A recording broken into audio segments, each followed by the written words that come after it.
नमस्कार दोस्तों, अगर स्टोरी अच्छी लगेगी तो मेरे प्यारे दोस्तों चैनल को सब्सक्राइब जरूर कर देना। इंसान बनो। एक भावनात्मक कहानी।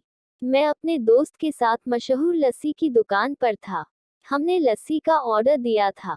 हम सभी यार दोस्त हंसी ठिठोली कर रहे थे। बिजनेसमैन हमारा ऑर्डर तैयार कर रहा था। तभी वह एक बच्चे पर लगभग 74-75 साल की औरत खड़ी हो गई। भयानक थी। चेहरे पर भूख साफ नजर आ रही थी।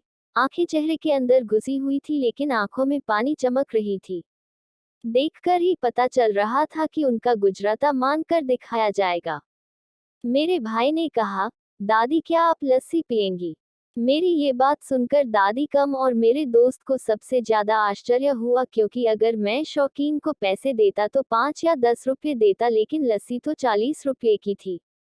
बूढ़ी औरतें हिलचाते हुए हाँ बोली और उन्होंने अपनी मुट्ठी में 15 रुपये मांगे, जो उन्होंने मांगे का इथाथे थे। मुझे मेरी ओर से सुझाव दिया। मैंने ये क्यों पूछा, तो वो बोली, पत्रिका पैसे आपके पैसे में कुल मेरी लस्सी के भर दो। फाइल देखकर मैं भावुक हो गया तो पहले ही हो गया था, पर उनकी बात सुनकर मेरी आंख लग गई और गला भर आया। मेन व्युत्पत्तियों को एक लस्सी बढ़ाने के लिए कहा गया। मुझे दादी के पैसे नहीं मिले, इसलिए उन्होंने अपनी मुट्ठी वापस भींच ली। मैंने अपनी और दादी की लस्सी के गिलास और एक दादी को दी। मैं और मेरे दोस्त कुर्सी पर बैठे थे और दादी हमारे सामने जमीन पर बैठी थी।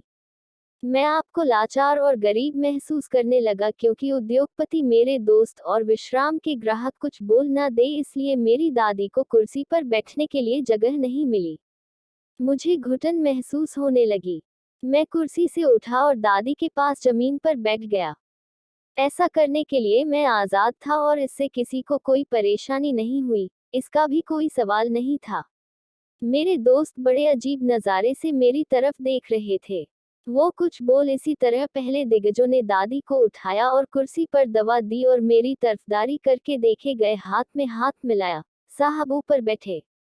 मेरी दुकान पर ग्राहक हजारों आते हैं, इंसान जिसमें इंसानियत हो कभी कभी आते हैं।